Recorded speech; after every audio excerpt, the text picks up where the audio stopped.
Hi, I'm Samantha, and the story I'm about to tell you is a pretty messed up one. I've always been the kind of girl who's up for a laugh, and I guess you could say I kind of like the attention I get from my friends when I do something crazy. My parents are sick and tired of how often I get in trouble at school. It's not as if I do anything bad, just the odd prank now and again, which my teachers and family don't much appreciate. But hey, don't most teenagers and young adults enjoy this? So, this past summer I went away to summer camp as usual. I always have the most awesome time there, and I think my parents enjoy the peace and quiet of having me out of the house. Don't get me wrong. I'm sure my parents love me and enjoy my company, but they're both kind of tired of all the trouble I make, and I'm sure they deserve some time without me. So, I was talking about the summer camp. The summer camp I go to is just the best. It's in this forest, and there are loads of lakes for us to swim in, and they even have horses. I love horse riding, but my favorite thing about camp is the cabins we stay in. It's like being in a treehouse, and all my friends are there, and we get to stay up super late and eat chocolate and drink soda, and no one is there to tell us to stop. We usually play games in the cabin, and one night we decided to play Truth or Dare. I love this game because it's so funny, especially the dares. They require courage and openness, and I wanted to prove to my friends that I am really as cool as they think I am. So that's why I always choose Dare. Plus, Truth can be so boring. And anyway, I don't want anyone to know who I have a crush on, or that I still cuddle my teddy bear at night. So that night, I chose Dare. It was Sarah who dared me to do it. She looked at me with her flashlight and shining it right in my eyes, she said, "I dare you to sneak into the camp kitchen and steal the chocolate cake from the fridge." Now, I never say no to a dare, no matter how scary or dangerous it might be.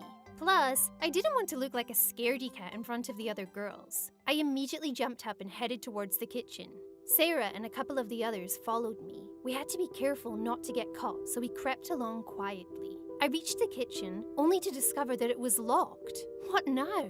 I looked up and noticed that one of the dining hall windows was open. I decided I'd just climb the tree and slip through the window, no problem. I was wrong. Oh, I was so wrong. I completely miscalculated it and I fell. I fell so hard that I didn't know what happened next. All I remember is waking up and seeing my mum looking down at me, crying her eyes out. I couldn't feel my body, and when I glanced down, I realized I was covered in white bandages. During the fall, I broke both my legs and my right arm and 6 of my ribs. I couldn't believe it. The doctor said I was lucky to be alive.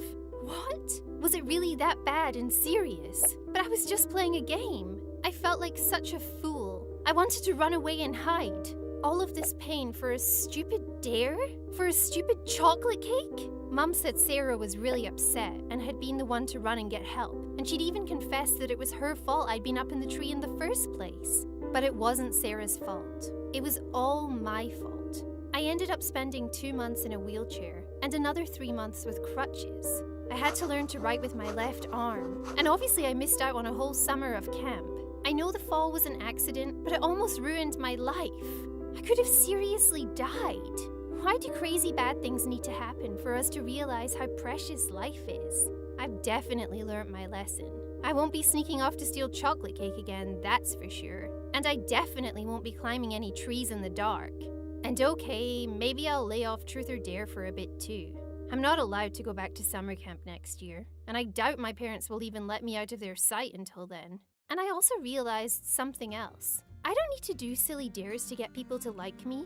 I don't need to try and be cool. It's not cool to try and steal things or to break rules. I am so uncool right now. But this accident is helping me to become a better person. So at least there's that. What do you think of this story? Feel free to share your comments and stories in the comments section below. And don't forget to like the video and subscribe to our channel.